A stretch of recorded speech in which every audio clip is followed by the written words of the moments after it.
Hello, everyone. Welcome again to your first class on the IELTS preparation. I am Dr. Rupali from the RFA team. Thank you so much for taking out the time to join us for a session on Sunday. We are very, very excited to work with you and to make sure that together we are able to help you and prepare you completely for the IELTS exam and that you clear it in the first attempt, yes?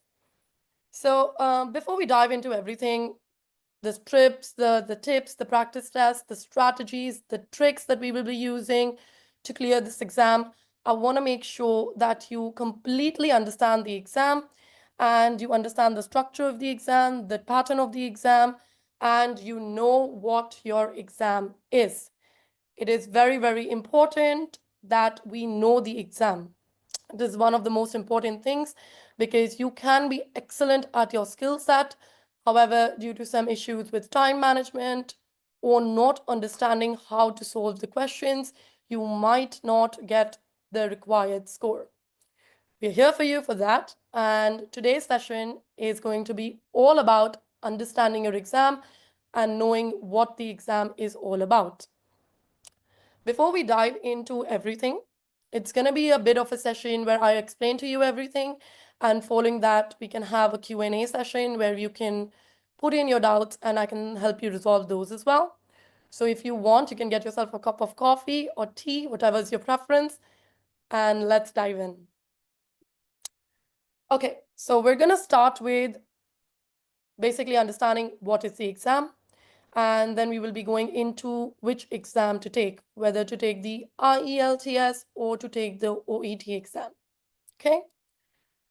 Now, even with the IELTS exam, there are different types. So we'll have a little bit of discussion whether to take the academic or the general test, to the UKVI or the non-UKVI. Now, these are all of the terms that are going to be explained to you in this session. So you can make the choice by yourself and and it's an easy process for you, I would say. We're going to have a discussion about the pattern of the exam as well. Understanding the entire structure, like I said, is very, very, very important. So we have to understand exactly what to expect on the test today and how each section works, because it is just as important as knowing how to solve the questions. There is a minimum requirement that has been put forward by the GMC for getting the GMC registration and getting the license. So it is important that we know what is the minimum band square requirement, and also to understand that if we give the exam, how long will our result be valid for? The next and the last bit that we're going to discuss about today is exactly how to book the test and how to go about preparing for the exam as well. Okay? So let's begin with what is the IELTS exam. The IELTS exam stands for the International English Language Testing System. Okay? It is definitely one of the most widely recognized exams for assessing your English proficiency all over the world. And especially when you're planning on studying or working abroad or, say, migrating to an English-speaking country, it is a requirement for even visa applications at the moment.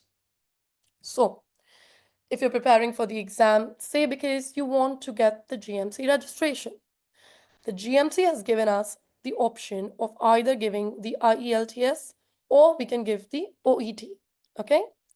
Now, both the exams have similar four main sections, which is listening, reading, writing, and speaking. So it's quite simple. You have to listen to some audios and answer the questions. You have to read some text and answer the question. And then there will be topics given to you on which you have to write. And speaking is basically when you have a conversation with the examiner. Okay? So although the four main sections are the same, however, the IELTS and the OET have fundamental differences between the two exams. What are those differences? Let's begin understanding the basic crux of the exam. IELTS is a general English test. It is used when you want to work in the UK, say, or migrate to the UK as well. So they're not testing you specifically on healthcare conversations, they are testing you on general English. What do I mean by that? See, if you have, say, the speaking test, in the IELTS, the question will be somewhat like, tell me a little bit more about your memorable holiday, or tell me a little bit more about your favorite city. So the conversation and the topic is a very general topic. You have to think about a general topic and then answer the questions. In contrast, OAT. OAT, firstly, is specifically for healthcare professionals. Okay, so it's designed for doctors, it's designed for nurses, it's designed for paramedical staff. So when I say it's healthcare specific, the entire exam is designed to be healthcare specific. If there is, say, a speaking section, then it will be healthcare specific. There will be doctor patient conversation. If, say, it's the writing part of the test, it will be healthcare specific, like you could be asked to write a referral letter or, say, a discharge card. So the exam will be specifically for healthcare professionals. Now, like I said, although the four main sections are the same, but the entire test is different. If you have the writing section in the IELTS, what you will be given is a general topic, or you will be given some data in, say, bar graph or like an essay to write. And what you will have to do is you will basically sit, think over a topic, and then write a structured essay. It is not testing anything in the healthcare setting. So I gave an example before. I'll give you an example again. The writing section could be, okay, you have to write about the effect of tourism in a country. They'll be like, what is your opinion on it? Do you think it's good? Do you think it's bad? What are the advantages and what are the disadvantages? In comparison, if you think about OET, OET will be giving you healthcare context when it comes to the writing task. You can be asked to write, say, referral letters, patient case notes, NHS specific discharge cards. So, since this test is slightly specific to NHS, if you've worked in the NHS, you will be a little better at picking up the test and getting the band score that you require because you've been doing this all this while.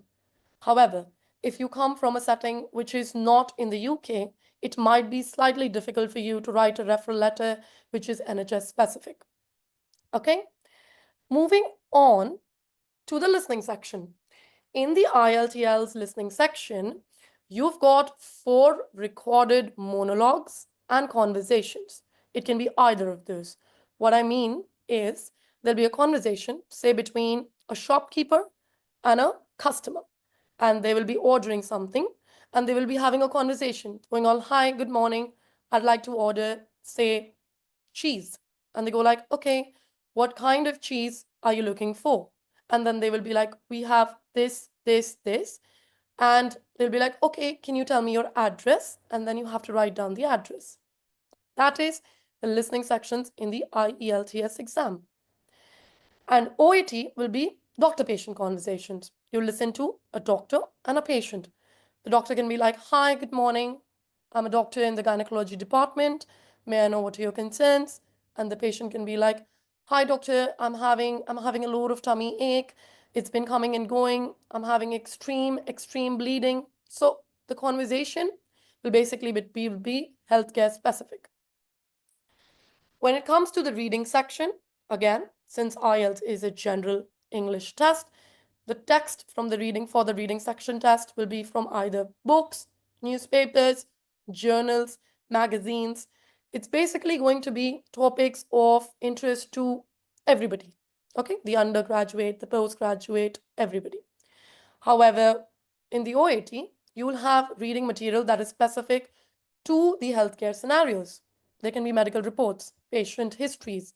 There can be, say, discharge notes, and then you have to go through it and answer everything. Now, the speaking section is going to be a face-to-face interview with an examiner.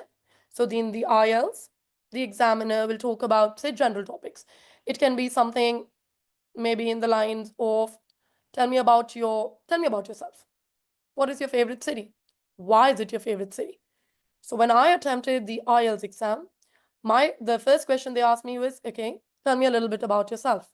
What are your hobbies? They moved on to, what is your favorite city?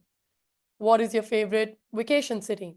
So then they'll start asking you questions, and as you answer, there can be some follow-up questions as well. I'm going to give you a scenario. My question was, what is your favorite city? So my answer is London. And then they asked me, why is it your favorite city? So I said, because there's a lot to do. There is tourism.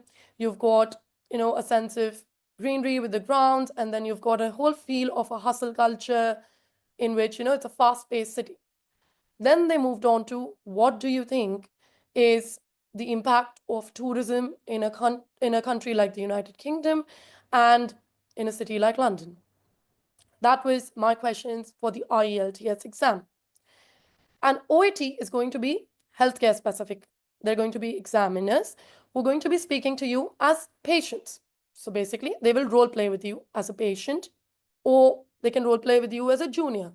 A junior has come and gone like, hi, doctor, could you teach me a little bit more about ectopic pregnancy? Or could you teach me a little bit more about how do you fill a discharge card? So the entire speaking section will be more healthcare related. When it comes to the duration of the exam, IELTS is a 2-hour, 45-minute exam, which includes breaks. And OET is on the similar around 3 hours, and it includes breaks as well. Now, the major difference that we have noticed over years between the IELTS and the OET comes in here. The availability of the test. IELTS is available worldwide. There are close to around 80 centers in India alone. So it's a more widely available exam, and the test is held multiple times. So it's held multiple times per month. When I was booking the exam, IELTS was available to me on 5 out of 7 days in a week for the entire month. In that comparison, OET is available only in certain specific locations. Over the years, there have been more and more test centers for the OET that have been coming up, but there is very limited availability of the test. Maybe twice a month the test is conducted. So when you're deciding when to give the exam and what date works for you better, with OET, you have to really see when the test is available for you to give it. Okay? Now, a major difference between the IELTS and the OET is basically the cost of the exam. It is a deciding factor for a lot of students who are attempting the IELTS exam. For the IELTS, the test fee can range between £170 to around £200. If you're giving it in India, the cost for the exam is around, say, 17,000 rupees. And the same exam, which is OET, can cost you around about 320 to 340 pounds. So this is a stark difference between the IELTS and the OET, because the cost becomes a very, very important factor when it comes to deciding which exam you should be attempting. I get this question a lot. Which test is easier? There's absolutely no good answer से for पहले that. लिया था Why do I say it? Because it is an English exam, which is basically a language exam. If a student's English is not up to the required standard, then yes, either of exams will be difficult for you to pass. And say if you've not practiced enough, if you've not understood the exam, if you've not learned the little bit of tips and the tricks and the strategies that can help you clear the exam, then you might face some difficulty clearing the exam.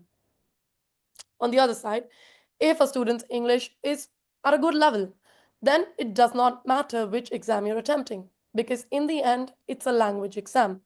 So there's absolutely no such evidence which states which test is better, which test is easier, which you should be attempting. It sort of has to be a personal choice, depending on how much time you've got for the preparation, how much money you want to invest in the exam, and also what is the level of English that you are starting with. That is very, very, very important. Okay.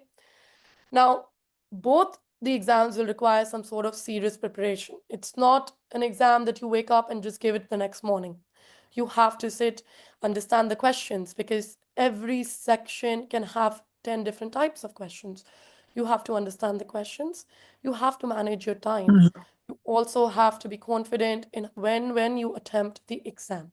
Okay? So if you're not prepared for the exam well, there are chances that you might have to retake the exam. And when it comes to the OET, since it is so healthcare specific, that if you have not worked in their healthcare setup, it can be slightly difficult for you to ace the exam. So, how do you make the decision of which exam to give?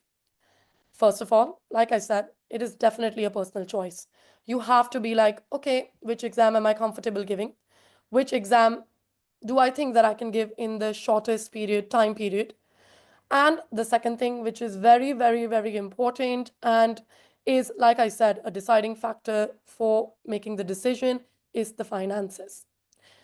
What I mean is that you have to set a budget for the preparation material and how much you want to invest in giving the exam. So since OET is slightly expensive exam, I would say you need to be more thoroughly prepared when you're attempting the OET, because £340 per attempt is a high amount. Okay.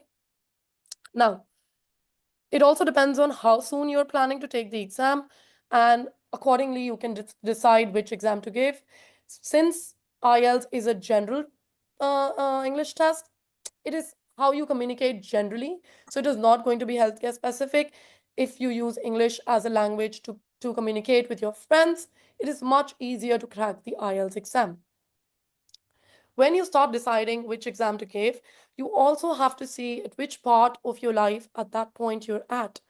If you have to pay the fees for GMC registration, say membership fee, you will have a visa fee. So we would suggest that if you are good at English and you have a command over the language, or somewhat a command over the language, you can proceed with giving the IELTS with a lesser time preparation and less amount of money invested into the exam. Now, let's talk about the different type of IELTS exam. That is, say today you've listened to the whole session, you've gone back, you've pondered over it, you have researched, and you go like, okay, I want to take the IELTS exam. Which IELTS will you take? That is the big question. The type of IELTS can vary from, say, the academic IELTS or the general training IELTS. If you're applying for the UK, you have to go for the UKVI, okay? Because that's specific for the UK, say, visa applications, the job criteria, and the application processes, okay? Between the academic and the general training, there is a difference. When you are applying for an undergraduate level training, then you go for the general training IELTS exam. However, if you're applying for a professional registration, say the GMC registration, or you are planning for graduate studies, postgraduate studies, then you have to go for the IELTS academic test. All right. Now, when it comes to the exam, we have to understand the pattern of the exam. It is very important that we know how the exam is conducted, what kind of setting I'm going to be when I'm giving the exam, and how difficult will it be when I'm attempting the exam.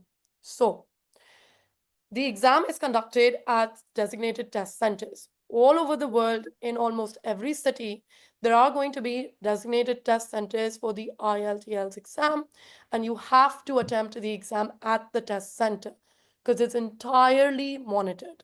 Okay? The exam can be in two different modes. You can give the pen and paper exam, which is conducted at the test center, or you can give the computer-based exam, which can be either conducted at home or it can be conducted at the test center. Okay.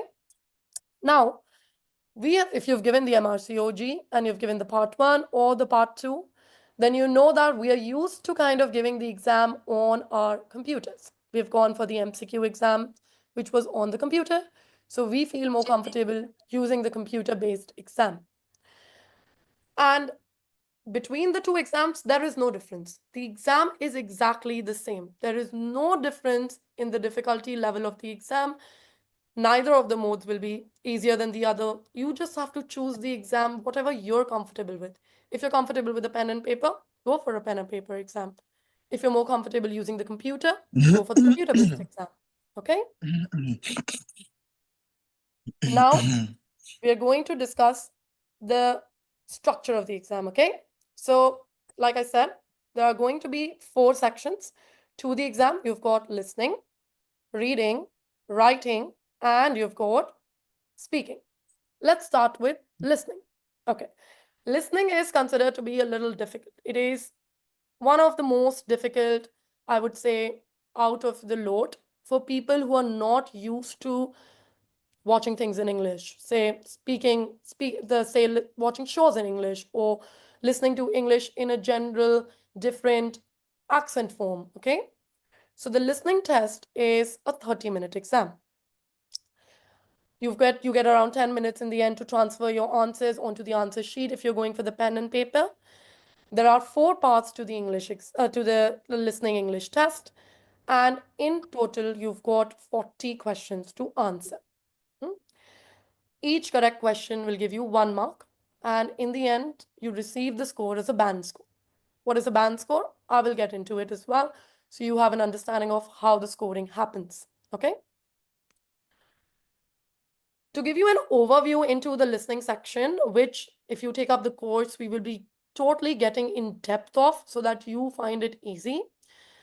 What happens is you sit down, they give you instructions, they go like, okay, pick up your headphones, put them on your ears. You take the headphone, you put it on your ears, and then they go like, we're going to start playing the recordings, and the recordings are going to include, say, conversations or lectures, and there are going to be a set of questions that are given that you can read while the recording is playing.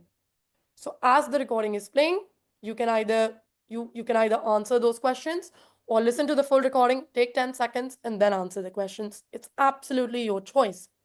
However, a very, very, very, very crucial thing to understand is that the recordings are only played once, which means that you need to stay extremely focused while the recording is going on, because you will not get another chance to listen to the recording. So, while the recording is going on, they will be saying certain words which will be the answers to the questions that are provided to you, and you have to fill those answers by listening to the recording. If you get a little distracted during the recording, there's a chance you might miss the answers. So staying focused is very, very, very important for the listening section. Now, I need to tell you this because you need to be prepared that the recording will be in different accents. People will be speaking in different accents, and the speech with which they're talking and the speed with which they're talking can also be different. So you need to be prepared. You need to be accustomed to different accents when they're going fast, when they're going slow. A good thing about the exam is that they talk very, very clearly. It's extremely clear. You will understand the words that they're speaking, but you have to stay focused. Okay? In the listening section, there'll be different types of questions. You'll get multiple choice questions, you can get matching questions. There might be some sort of a map, and they go like, okay, I'm walking through the map, and on the left, there is the garden.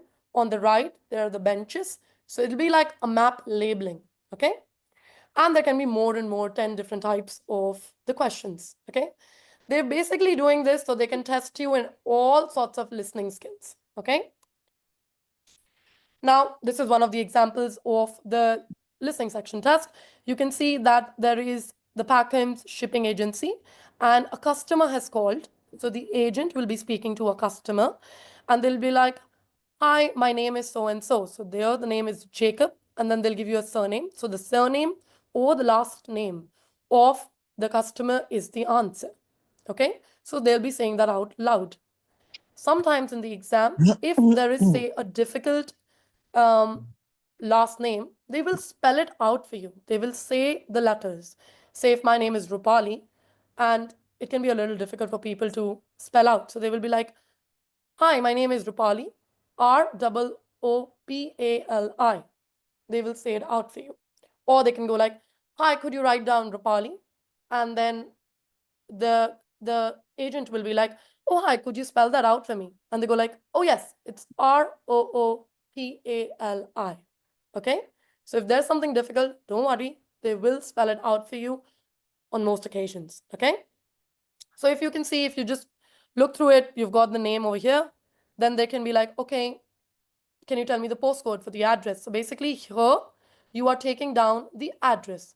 In the conversation, the agent will be taking down the address. Okay? These are the measurements. It can be anything. It can be what is the height, what is the width. And then they're going to be like, okay, what all is included in the box? And then you write it in the contents. Okay? So they've given you one over here, clothes. The rest can be, say, shoes or jewelry. Okay? Now, the next section that I'm going to go over is going to be the reading section, which is about 60 minutes long. The time allowed for this section is 60 minutes, and that includes the transfer time, which means if you're doing a pen and paper, it includes the transfer time, 60 minutes in total. There are 3 sections to the reading exam, and you've got, basically, you'll be getting some paragraphs, and the words can be between 2100 to about 2800. That is a lot of words. Okay? Don't worry. Over the course, we're going to teach you tricks on how to go and look through these words and find your answers. So there are going to be, again, 40 questions for this section as well. And again, each correct answer will give you 1 mark. Okay? Now, like I said, because there are going to be 3 tasks, the text is going to be sourced from different places. There can be books, there can be journals, there can be magazines, newspapers, online resources. Again, it is a non-specialist audience, so it's not going to be healthcare specific. Just going to be random topics. It can be, say, it can be talking about how the cars came into being, how how saturated fatty acids have an impact on the health, what are the ways people are using for weight loss. So it can be a general topic. Okay?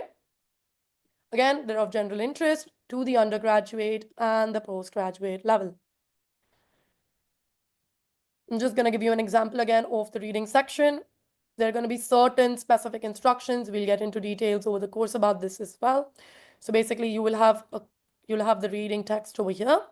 There will be text, full text, and you will read through it and you will answer the questions. Okay? That's going to be the reading test. What about the writing test? Now, writing test, again, you get 60 minutes and you have 2 tasks. Okay?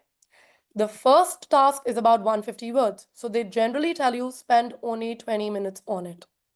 Okay? And the task 2 is 250 words. So they will tell you spend 40 minutes on it. Okay? So there are going to be different ways of how they will mark you for the writing part of the test. We have to go through that in detail over the course as well. You have to be taught how to write it, how to go about it, where to start, what is the center part of the essay, and how do you end the essay. It is very, very important that you are grammatically correct in the entire writing section as well, and also that you do not mess up any of the spellings. Spellings are very, very, very important for the writing part of the test, because every wrong spelling can get you a negative mark. Now, the task 1 generally is about, they'll give you a graph or a chart and they will ask you to describe it. I'll give you an example. Let's see this example. Okay? This says that the chart below shows the number of men and women in further education in Britain in 3 periods of and whether they were studying full-time or part-time.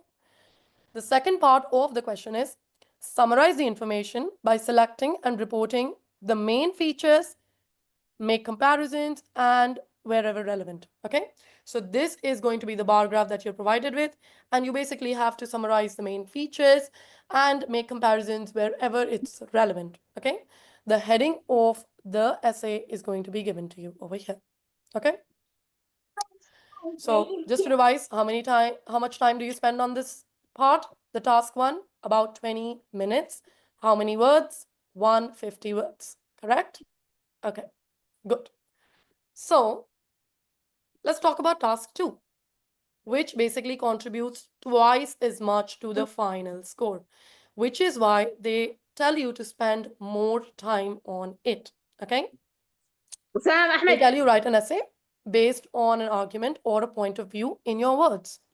So, task two can be children who are brought up in families that do not have large amounts of money are better prepared to deal with the problems of adult life than children brought up by wealthy parents. This is the topic. You have to say to what extent do you agree or disagree with this opinion. So now they're testing what? You think over it and you write your own opinion. Got it? You write the opinion, you write why you have come to that opinion, what are the points you agree with, and what are the points that you disagree with. If you say, yes, I agree that children who are brought up in families who do not have large amounts of money are better prepared to deal with problems of adult life than children brought up by wealthy parents. Why do you agree with this statement? You have to give arguments of why do you agree. And if you go like, I disagree, why do you disagree? Do you get it? You have to write the whole essay as a point of view. Another example could be, international tourism has brought enormous benefit to many places. At the same time, there is concern about its impact on local inhabitants and the environment. Do the disadvantages of international tourism outweigh the advantages? What is your opinion? Here again, they're asking for your opinion. So the general topic in the IELTS is tested in terms of what is your opinion, what is your point of view, you think over it, and then you formulate an essay. Okay? Everything's understood up until now. If you've got any problems, please write it down in the chat section, and I will definitely go over it by the end of the session. Okay? Let's move on to the next topic, which is speaking test. It's the last one. We generally call the listening, reading, and writing as LRW, and then you've got speaking. Okay? Speaking is generally a 11 to 14-minute conversation. It's a face-to-face interview. And you sit in front of the camera. They will be like, okay, can we check if the audio is working? And after that, you will start with the part 1 of the test, the part 2 of the test, and the part 3 of the test. Okay?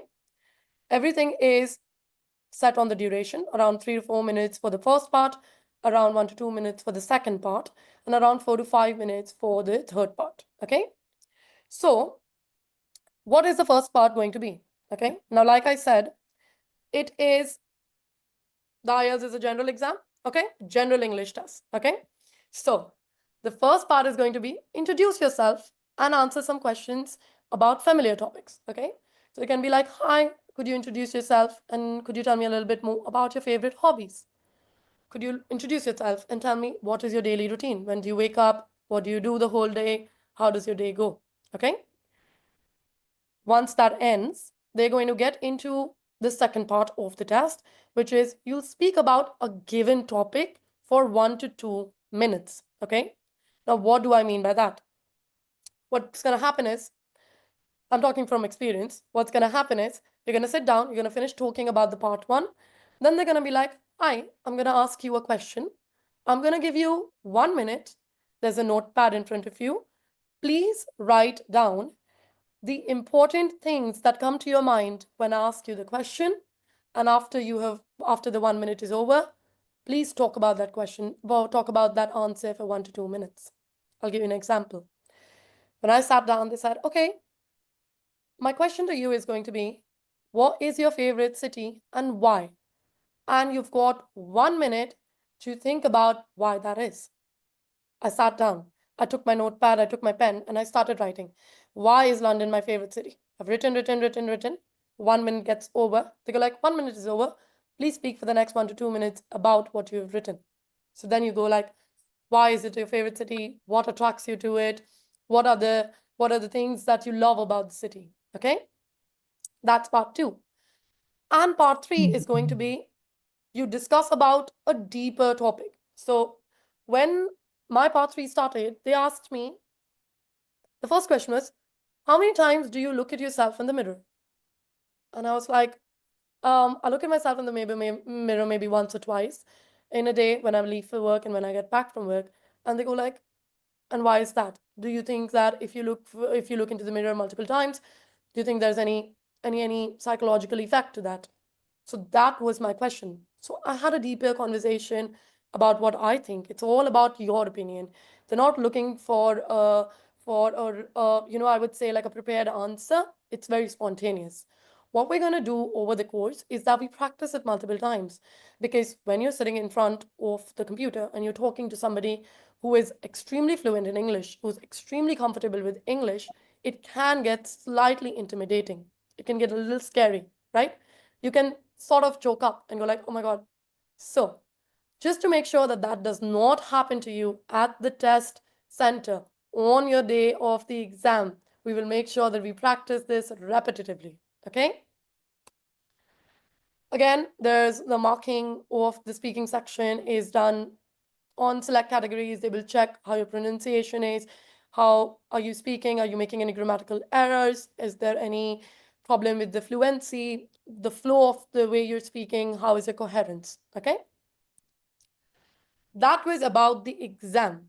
Okay, I'm going to take a moment for making you understand the band score, because it's not like any other exam. IELTS scores are generally given as a band score. So they start from 0 and they can go up to 9. 9 is considered as expert user, which is basically that you have a full operational command of the language. Your use of English is completely appropriate. You can use it fluently and you show a complete understanding of the language. However, do you need a score of 9 for your GMC registration? Not really. What score do you need for GMC registration? I'm going to tell you that as well. So, the score that you require for GMC registration is generally a 7.5. Okay, that is the overall score that is required for GMC registration.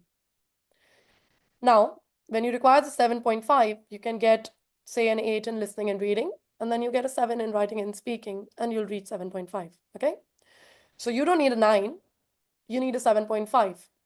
But do you prepare like you need a 7.5? No, you prepare like you need a 9, right? So we will prepare the best we can, and then we'll go for the exam. When it comes to 9, it is definitely an expert level with full command of English. And band 1 is generally no knowledge of English except a few words. So a little exercise that I can give you for home is, why don't you see which band you stand at the moment? And accordingly, we can help you design whether you need the preparation for the test. How long do you need the preparation for the test? Where do you begin? Okay, so you can take a screenshot of this if you want. You can take a picture of this as well. And it's easily available on Google as well. Just see the band scores, and that can help you understand where you stand. Okay, let's move forward to what happens on the test day. Okay, so one, we are very, very nervous and we're very, very scared. So that is definitely that's happening on the test day. We've given lots of exam all our lives, but still, whenever a new exam comes up, we are still scared. At least I was. And if you're not, I completely commend you for that. So the test schedule is going to be, you get the listening, reading, and writing in one go. When you sit down for about 2 hours, 2 hours, 30 minutes, and then you do the listening, reading, and writing. And the speaking test is generally planned and scheduled on the same day. There can be a morning session or maybe an evening or an afternoon session. Which session you get allotted when you book the test, you will not know which session you get allotted. The speaking slot is generally shared with you 2 days before the exam on your email. So if you're booking the exam, please look out for this email so you know when you have to give the speaking test. For example, my exam was at 9 a.m. to 11:30 a.m. in the morning for the LRW section, and my speaking test was at 4 p.m. Okay? So you can either get it all together or you can get it one and then one off, and then you have a break and then you get the speaking test. Okay? Now, what if you fail one skill test? The minimum score requirement is 7.5. Okay? Say, and you have to get a 7.5, right? Say that is the overall score. But you also have to get a 7 in every, you have to get at least a 7. So say I get listening, reading, writing, and speaking, and I have cleared listening, and I have also cleared reading, and I have also cleared speaking. Now what? Writing, I didn't get a good score. So now the question arises, do we have to retake the whole exam? I'd like to tell you two things at this moment. One that can be a little exciting, and then something that's a little disappointing. So the one skill retake is available on the IELTS testing centers. You can take one skill retake, which allows you to basically retake only one section of the exam which you think you have not scored up to the mark for. Okay. It is available both for the IELTS academic and the general training. However, very, very important, GMC does not accept one skill retake or even the home test. What is the home test? IELTS gives you an option to take the computer-based test at home. Will GMC accept it? No. So if you're giving the IELTS for any other reasons, please check at the authority website if they will be accepting the home test and if they will be accepting the one skill retake test, because GMC does not. I've got a screenshot of the GMC website. I'm going to underline it for you. We do not accept one skill retakes. Okay. The test has to be taken in person in an authorized test center. Just going to go over this one time so that it's all clear to you. You have to take the academic version of the test, right? So you will take the academic version. You have achieved a score of at least 7 in each testing area and an overall score of more than 7.5. Do you understand that? If you do not, I will definitely clarify it for you. What that means basically is that you need a minimum score of 7 in all 4. However, you cannot just get 7, 7, 7, 7. You have to score higher than 7 in at least 2 so that you can get a score of 7.5 overall. Okay? They also tell you that the scores that you achieved in the most recent sitting of the test, you cannot be like, the first time I attempted the test, I got a 8, but the second time I attempted it, I got a 6. So please consider the 8. That's not how it works, okay? You have to go for the most recent. And then you need the original stamp and test report form. So now the question arises of when to give the exam. I would like to tell you that the test report form is valid only for 2 years, which means that if you have given all your exams, say you were attempting for the GMC registration and you have given all of the MRCOG step 1, step 2, step 3 exams, and if you have done that, fantastic. But if you've given all the 3 exams, but you go like, okay, I want to move after 3 years, don't take the exam right now. Wait. Take the exam closer to when you're planning to move. So that is very important. If you're planning to move this year, you can take the exam this year. If you're planning to move in 2028, take the exam closer to the date that you're planning to move. Okay? How to book the exam? The exam is managed by 2 organizations. It is managed by British Council and the IDP, which is the IELTS and the Cambridge. Now, both exams are exactly the same. It does not matter where you book the exam for. However, please, please, please check availability in your country, which of these organizations is holding the exam. For example, in India, the British Council is no longer organizing the exam. It's the IDP, so you have to book it via the IDP. So whichever country you're applying for, you can go to the main IELTS website, which is British Council, and see which country you're applying for and how to book the exam. If you have any difficulties with that, we've got the entire team of RFA helping you with that as well. Okay. Main question, what we're here for today, how to prepare for the exam. Very, very, very important. Okay.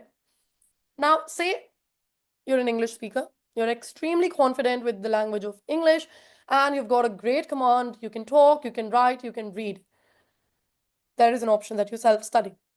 You go over to YouTube, you log into your account, you start seeing some YouTube videos, you practice the listening, the reading, and the writing by yourself. And when you want to practice the speaking, you take help from a friend, okay? You're like, okay, let's have a conversation. That's how you practice speaking with a friend. The listening, reading, and writing, you can do it over yourself. You are very motivated, you're completely oriented, you have one of those mindsets where you go like, okay, I will do it on my own. Then you can do a self-study. But it is not always possible. It's not always possible for everybody. You can be brilliantly smart, but you need somebody to motivate you, somebody to give you maybe a timetable. It could also be that you are planning to give the exams in, say, 2 weeks, and you've got a very short duration. So you don't want to look through YouTube videos. You don't want to look around for material. You want all of the material ready and given to you with somebody teaching you each and every step. Okay. There are a lot of tips and tricks and strategies to clear the exam, which you will take some time to pick up on your own. So say if you want to give the exam 6 months down the line, you can start up with the self-study part of your preparation. However, if you plan to give the exam, say, much earlier, then you might want to go through coaching centers or basically guides or mentors who can prepare you for the exam, keep you motivated, keep you indulged, make sure that you practice every single day and you do not have to give the exam again because there are no retakes. There are a lot of retakes, but you don't want to go for a retake. It's an expensive exam. It is most definitely the last step for a lot of us towards our dream registration, our dream country. So it's just you don't want to get halted over here. There are a lot of people who might have to retake the exam once or twice, even thrice. And you're trying to self-study, you give the exam, you do not get the required score, you lose motivation. So that is something you can avoid if you go through, say, prepared coaching centers that have been doing this for a very long time and have been getting the results. It is going to be their headache to make sure that you practice every single day and you're completely prepared for the exam. Okay. Lastly, I would like to tell you that with the RFA team, we're offering you guys personalized coaching. RFA has been there with you since the beginning of this journey for all your exams, your preparation time, your mock exam, those sleepless nights, those anxiety phases. RFA has been with you. And now, when you've come to the last step, which is the language test, we are here with you once again to make sure that you ace this exam as well. I know that a lot of you would have given the MRCOGs and now are going to go for their language test. So first of all, I'd like to congratulate you for clearing the MRCOGs. It's a very big achievement.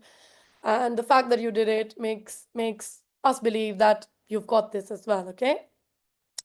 So if you start with the RFA coachings, we will be providing you with study materials, practice tests, live sessions, and even one-on-one sessions to make sure that you're completely motivated till the day of the exam.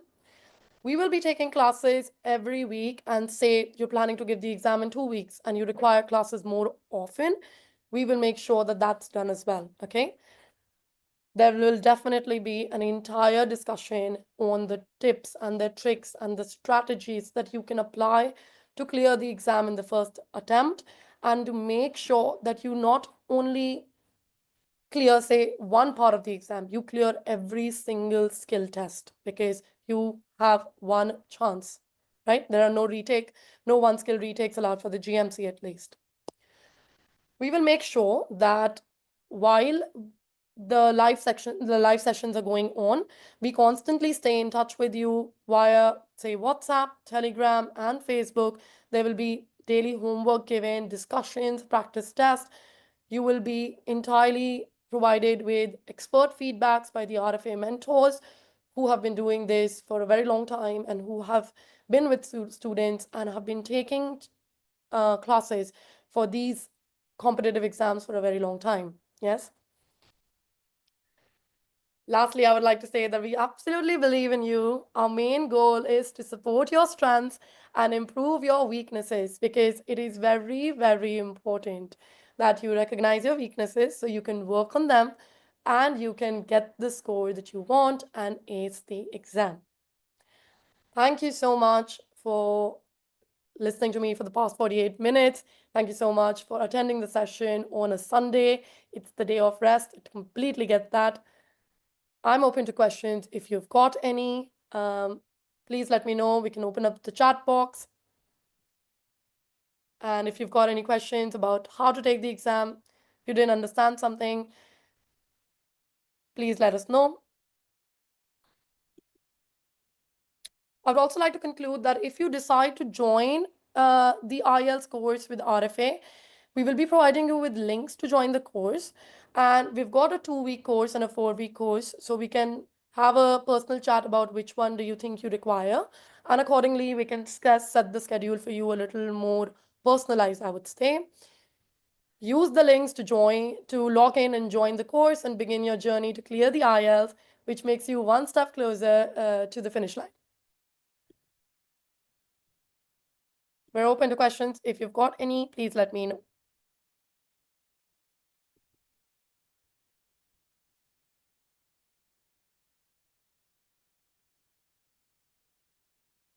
Okay, so I'm going to do a quick overview of the 2 weeks and the 4 weeks course, because the most frequently asked question generally is, how many weeks do I need to prepare for the exam? So basically what we need is, sometimes we need a 2-week preparation course when we are good at we're good at English, we've got a command of the language, we just need to understand the exam, how to give it, what strategies to use to clear it.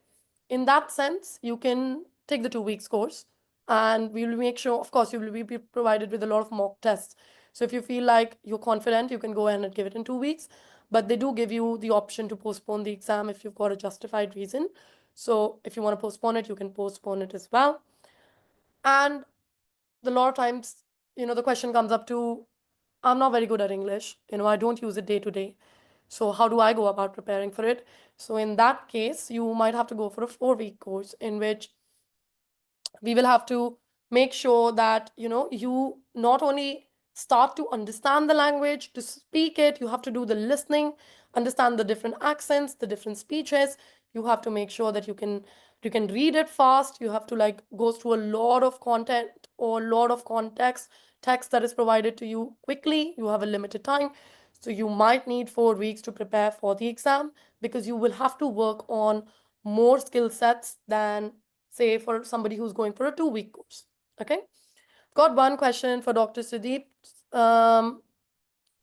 Let me just read it out. If I want to put 1-month timeline, which one to choose, OET or IELTS? If I have moderate control over language, your opinion, please. And for 1-month timeline, how many hours do I need to invest? Okay, so that's an excellent question, because 4 weeks is a long time.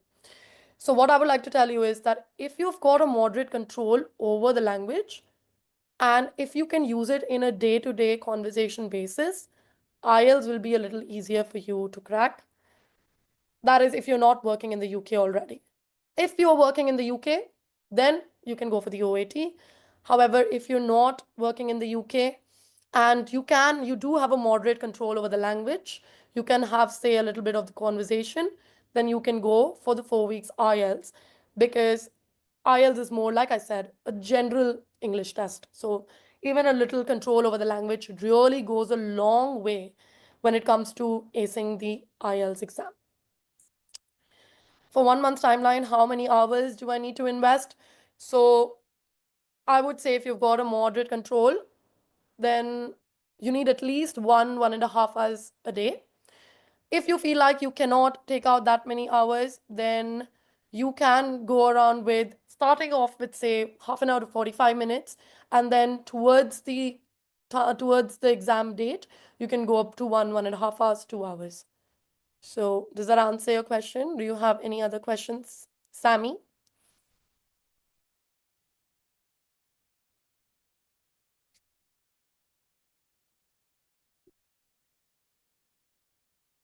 Okay, so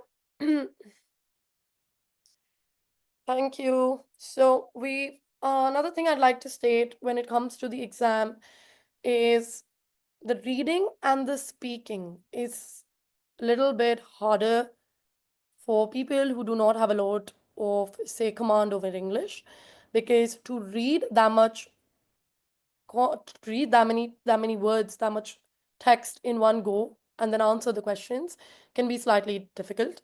And reading itself presents with more difficult questions. So, it is better if you're a little more aware and a little more prepared for the reading and speaking sections than the listening and writing. Some things that you can do at home to help you better prepare for the exam is, say you want to prepare for listening, then you can go ahead and listen to a YouTube video, maybe a podcast, maybe just listen to the recording of this session again. You have to watch, say, you can go ahead and watch a TV show. It can be, say, in an American English accent and a UK English accent. So you have to pick up on different accents. And if I modulate my speech at the moment, I can go like, you have to pick up different accents and then answer the questions. So that's a different speed of my speech. Or I can go like, you have to pick up different accents and answer the questions. So either of those can happen in the exam. So you have to be prepared for that as well.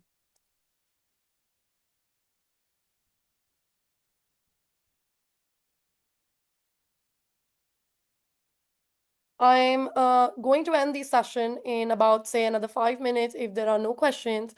If you've got any questions, please do let me know. Otherwise, we are definitely available to you over text and on different groups as well. Okay. I do agree that Ietls is cheap, but somehow do not feel comfortable with essay topics. Had a discussion with one moderator. They suggested me 3 months course for better control. Can you show the slides on types of preparation for individual preparation and coaching? Okay, I will definitely show you the site, and I'm going to answer that question as well. Is this what you're looking for? Please let me know if that's what you're looking for.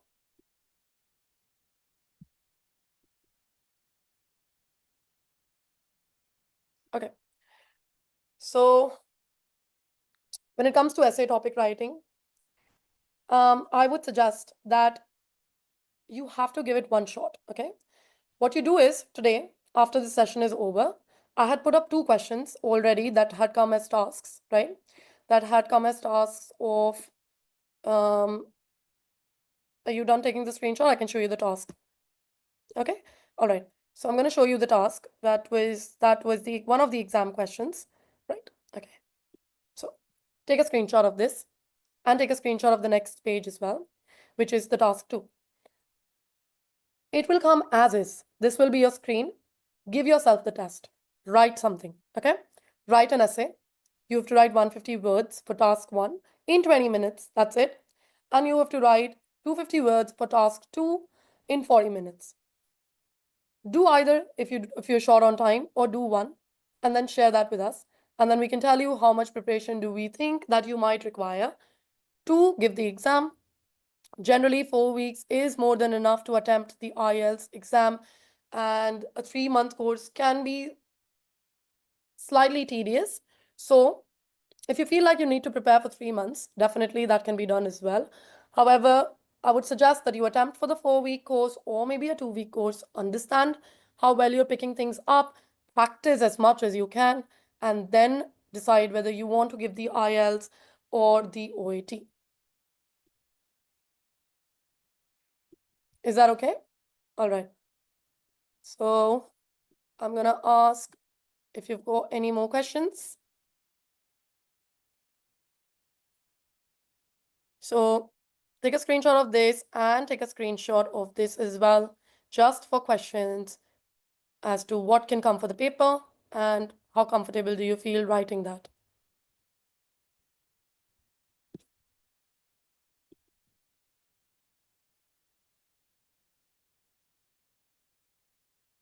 Okay. Are there any more questions that I can take?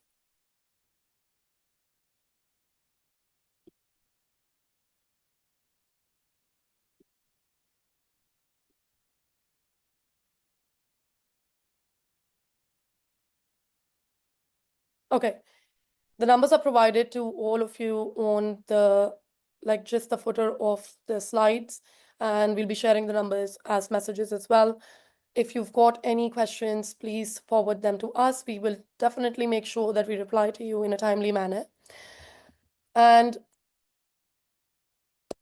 I'd like to congratulate all of you for reaching up until this point, and all the best for whatever comes next. Thank you so much for listening to me. Thank you so much for being here once again. It was my pleasure to be speaking to you. Thank you.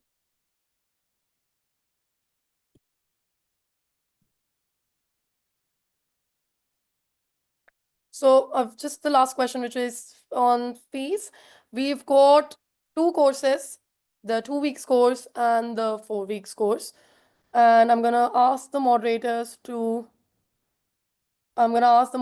make sure that they forward the messages to you. We've got a 2 weeks course. Let me just see if we can get everything. Just give me a second. I think it's about $149 for the 2 weeks course, and I think 200 for the 4 weeks course. Okay. So thank you, everybody. Thank you for being here. Goodbye. Have a good Sunday. Relax as much as you can. Bye bye.